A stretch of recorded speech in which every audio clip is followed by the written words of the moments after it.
Hi, boys and girls. We're going to continue working on our stories today that we started last week.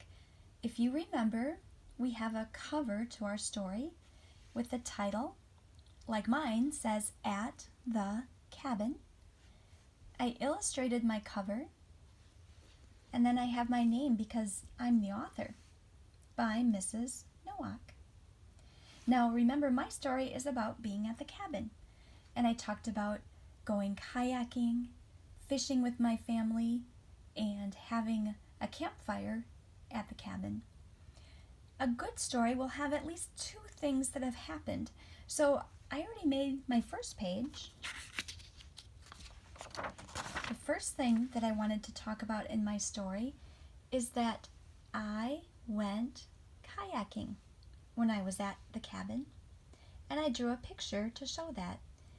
You should have one page already written too.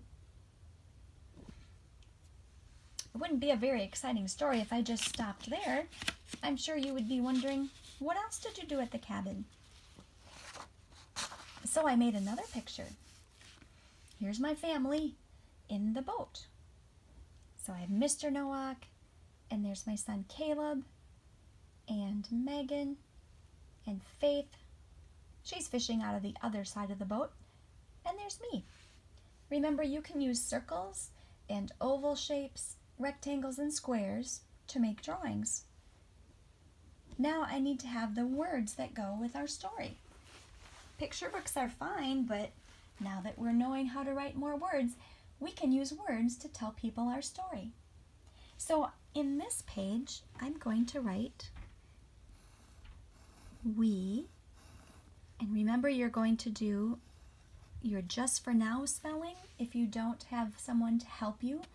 So you listen to the sound, write the letter that you think makes that sound, and write your word.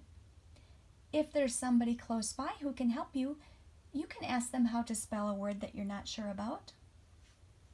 We, space, went. W, a, n, t. I think that there are many words you could spell. You know so many letters and sounds. You try your best. We went fishing. So what letter says F? Right? I. The Quiet Sisters, shh.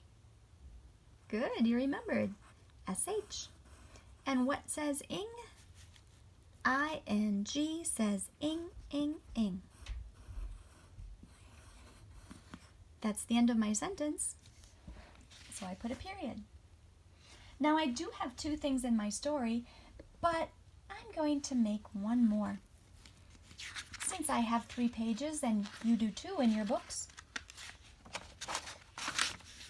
you don't have to do a third page, but it might be kind of nice to make a third page in your story. Here's my family around the campfire roasting marshmallows. So I'm going to write my story for this page. Uppercase letter to start.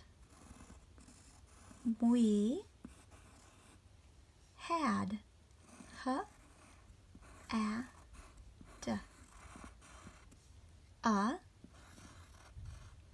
campfire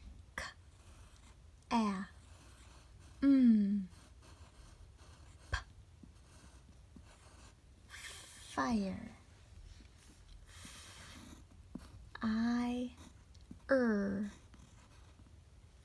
Now you might not know this, but fire has a silent E at the end. End of the sentence. There you go. I could also say we ate marshmallows, and I could add that. I don't have to because I have my third part of my story. It's up to you. So here's my whole story. At the Cabin by Mrs. Nowak.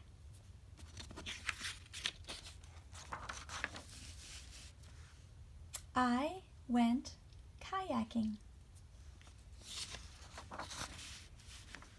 We went fishing. we had a campfire. And that's the end of my story. I can't wait to see your stories. Boys and girls, I'm working on a way for you to be able to share it online. Owen's sister Brinley and her class use a special website where they can video themselves, and I'm hoping that I can get it working so that you could tell me your story and we can share it with everybody in our class. I'll have to give your moms and dads more details about that as I figure it out. I'm learning lots too as we try to do school from our homes. Well, if I can't figure it out, I do want you to keep your story and put it in that white envelope when we return all of our school things. But hopefully I'll have more news for you about a way to share it online. Could be pretty exciting. All right, I'll let you get busy making the rest of your story. Remember, your story has to have the cover and 2 more pages. There is a 3rd page, so if you would like to make your book a 3-page story, go right ahead. Can't wait to see them. Goodbye, boys and girls.